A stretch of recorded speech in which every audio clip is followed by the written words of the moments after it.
Okay, good afternoon. I'd like to declare District Plan Committee meeting DP 23/1 open and welcome all present. May I begin with our karakia, please. Whakatau mai te warua, whakawātia mai te hinanaro, whakariti mai te tinana, kia e ai ngā mahi, ai. Right, so to begin, just to introduce those present, I'm John Scrimger, Chairman of the District Plan Committee. We have my deputy, Councillor Murray Granger, is on Zoom there on the screen. We have Councillor Anne Henry, Councillor Grant Daly, Councillor Margaret Murray-Benge and Mayor Denyer. Staff, we have Rosa and Greer here to support us. We have our Deputy Chief Executive, Rachel Davey, and Anna Price, our Senior Planner there. Also in attendance, we've got Natalie Rutland over there. And assisting, or to assist on behalf of the applicants with, I did introduce Anna, didn't I? Yes, okay. We have Vincent Murphy there with her to introduce the matter when we get to that point. So we also, of course, have visitors, the Marshals and others here in attendance today. We have no apologies.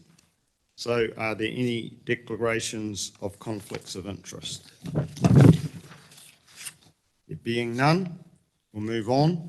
And there's nobody requested to speak to public forum, so we'll go to the report. And Anna, I believe Vincent's going to speak to begin with. Is that correct? Thank you, Mr. Chair. Yes, Mr. Murphy will speak. He has a couple of slides just to introduce you to the private plan change on behalf of the applicant. Thank you.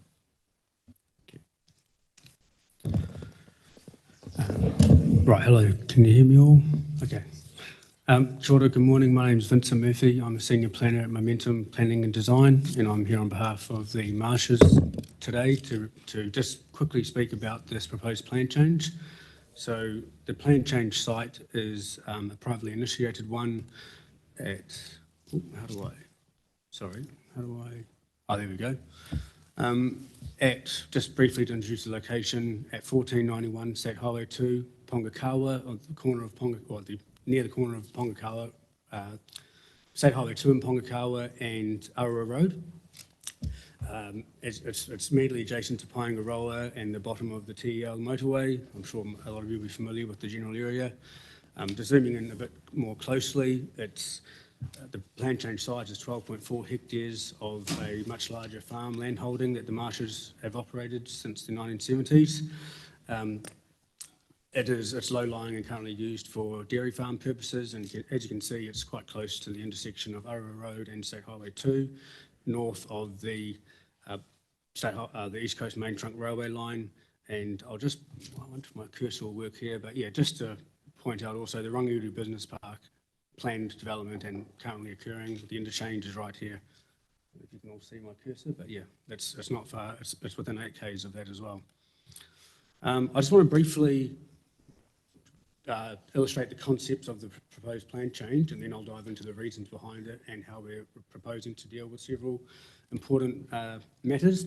So what is proposed at the site is to consolidate around the existing Aroa Road residential area with mostly residential zoning, a degree of commercial zoning, and some parts will be left as rural, given it's going to be used as a wastewater disposal field.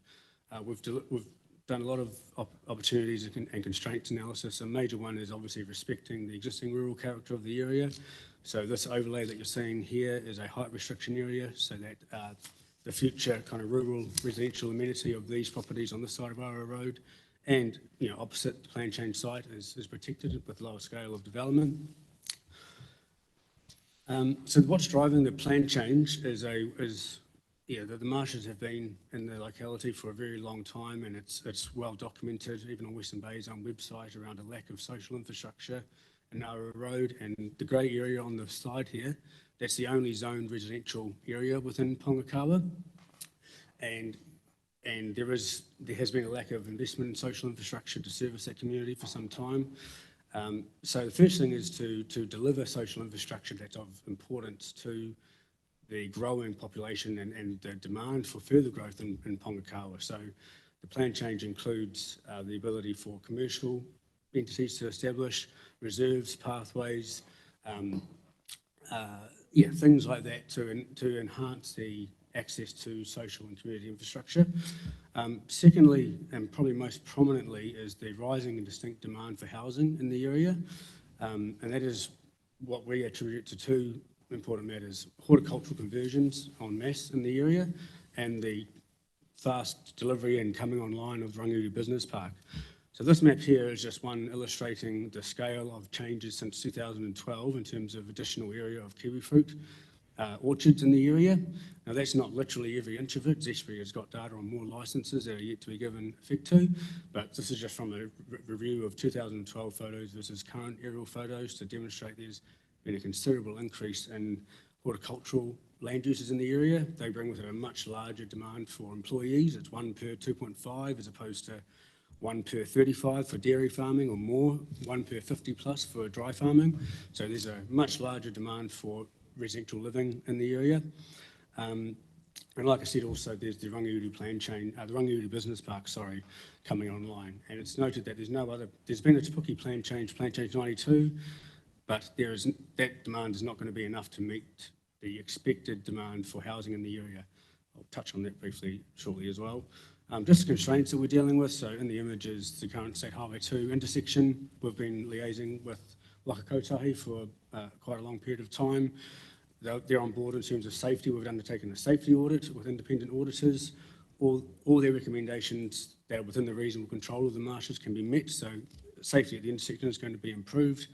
Reverse sensitivity in terms of, say, odour and proximity to rural uses, that's been dealt with by way of staged mitigation requirements and our proposed rules of the structure plan. So at a certain time, the dairy operation will need to disestablish from its current operation to mitigate the potential for odour-based reverse sensitivity. Soil conditions and flooding, that's been dealt with by CMW Geosciences. It can be developed without unreasonable issues in terms of actual individual development, dealing with flooding or soil. Traffic is on. Like I said, we've discussed with State Highway, with Waka Kotahi. We've also included public transport provisions with a bus stop. There's an ongoing relationship the marshals have with the school and a commitment to servicing the school nearby with a dedicated bus stop. There is a known issue, or a fair issue, around loss of rural land. However, we're strongly of the view this is very insignificant in this area. We're talking about the actual loss of rural land is less than 10 hectares, because some will remain as rural land, compared to over 70 hectares in the farm holding itself and the vast expanse of rural land in the area.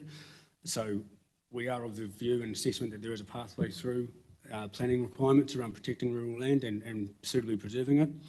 Rural character and amenity has again been addressed with landscaping provisions in the structure plan, restrictions on housing heights and things like that.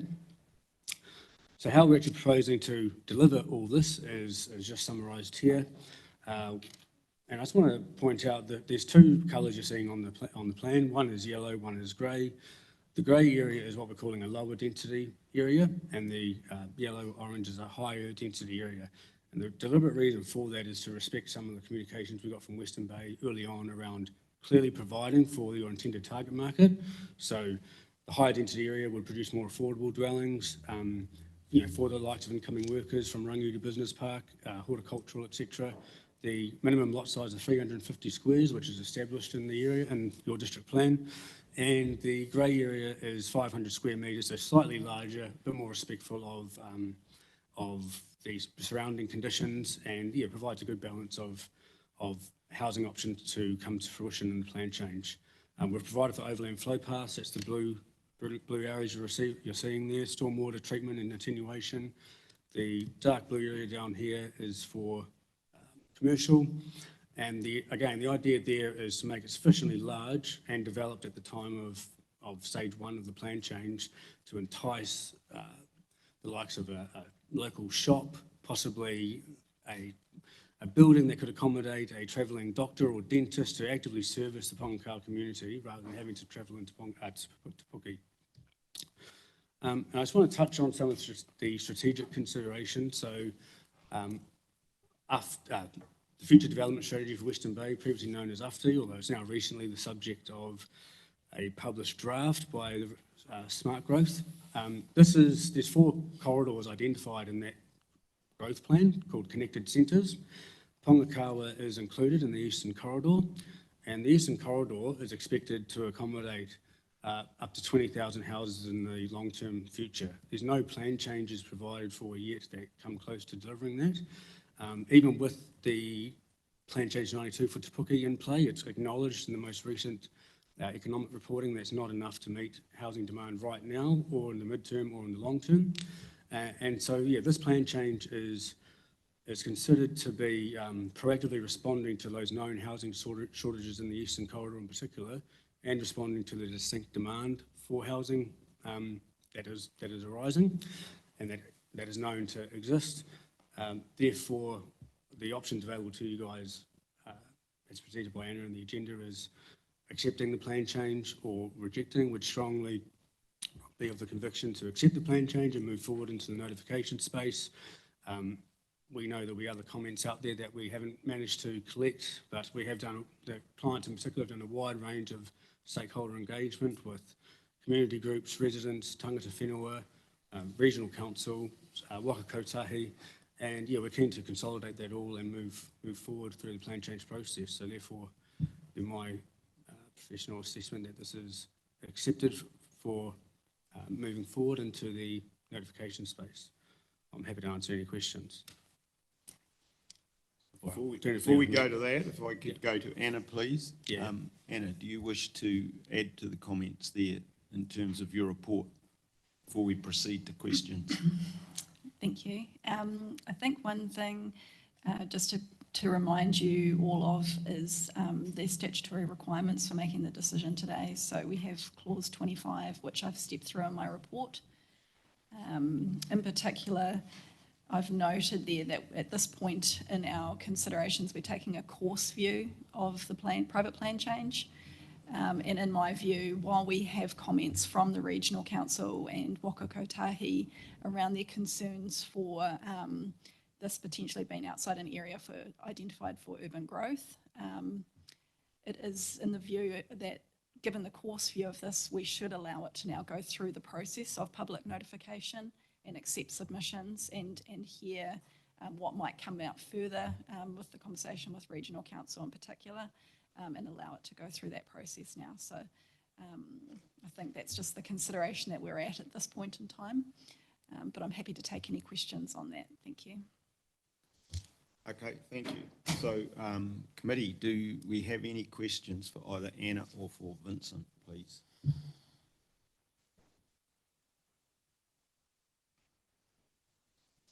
All right, must have been well answered in the reports and presentation then. So you have some recommendations there before you. Do I have someone who wishes to move? Or if you're reluctant, okay, James. Thank you, Mr. Chairman. I'm happy to move recommendations 1, 2 and 3A. And that is to accept the private plan change. First, I want to thank Anna for the report and laying out all the details there and the considerations needed. That's been very helpful. I note that in that report, this plan change faces challenges regarding development on highly productive land and in an area not envisaged for future growth and the provision of integrated services, and questions regarding transport and impacts on VKT, or vehicles kilometres travelled. However, I recognise that we are perhaps not in a position to make a detailed assessment of this plan change and to consider its potential merits versus possible drawbacks. I'm therefore voting to accept the plan change and leave it to a public process so that all the arguments can be fully heard and the decision made through that process, where a detailed assessment will be no doubt made and public hearings and so on. So with that, I'll leave it there, but I'll be voting in favour. Did you wish to second, councillor Murray Bench? I'm happy to second the recommendation, sir, and say that it should progress and all the fors and against will come up at any future hearing. So, and I thank the staff for their report, their detailed report. It's helpful, to say the least, very. Okay, do we have any, councillor Henry, you wish to speak? Yeah. Yeah, I'd also like to support this plan change and give the opportunity for it to go through the process of looking at it, and the view that we're very short of housing in our area, and it would be a settlement that would be contained to a certain extent with the additional commercial aspect and play area in there. So I'm happy for that to go out, but and through the process we will actually, see how it's received. Well done to all the people that have been involved in putting that together. We've heard a lot about it over the years, and it's come to the day where it's finally here. Thank you. Thank you. Councillor Granger, if I could come to you, please. Thank you, Chair John.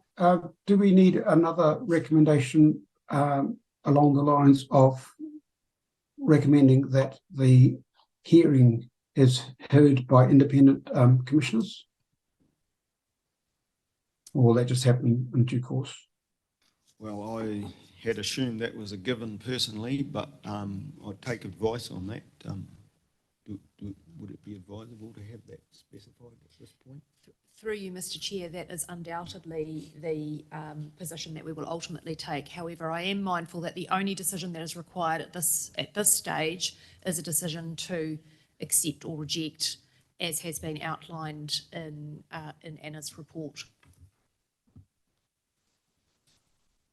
Satisfied with that, councillor? Thank you, yes. Thank you. Councillor Daly.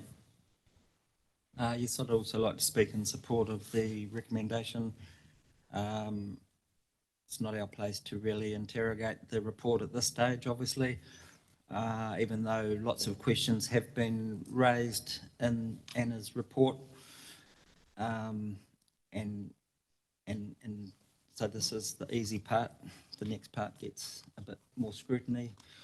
However, Vincent talks about the AFTI report projecting 20,000 new houses in the Eastern Corridor, and like he says, we haven't seen a lot of action yet. This is something on the ground that we can that can be worked towards fulfilling the need. And obviously I can't speak in support or against the plan change.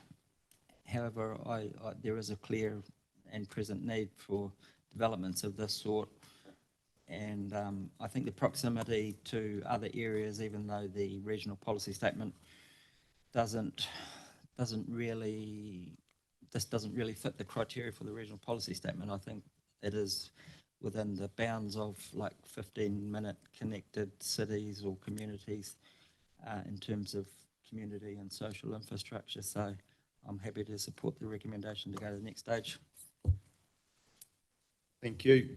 Okay, well, just before we put the motion, I'd like to make a very brief comment that I too support the recommendations. Notwithstanding the issues that have been raised in the report, I think it would be very premature for us to take too much recognition of those issues raised without having the opportunity to properly delve into them. And so that's why I think it's appropriate that this proposal be accepted, and then there is the proper opportunity to delve into the realities of whether those claims have are substantiated or not. and to see whether it's appropriate for the change to proceed. So I'm going to now put the resolutions. All those in favour, please say aye. Against? Carried. So that brings us to the end of the meeting, and I'm happy to declare the meeting closed. Thank you all.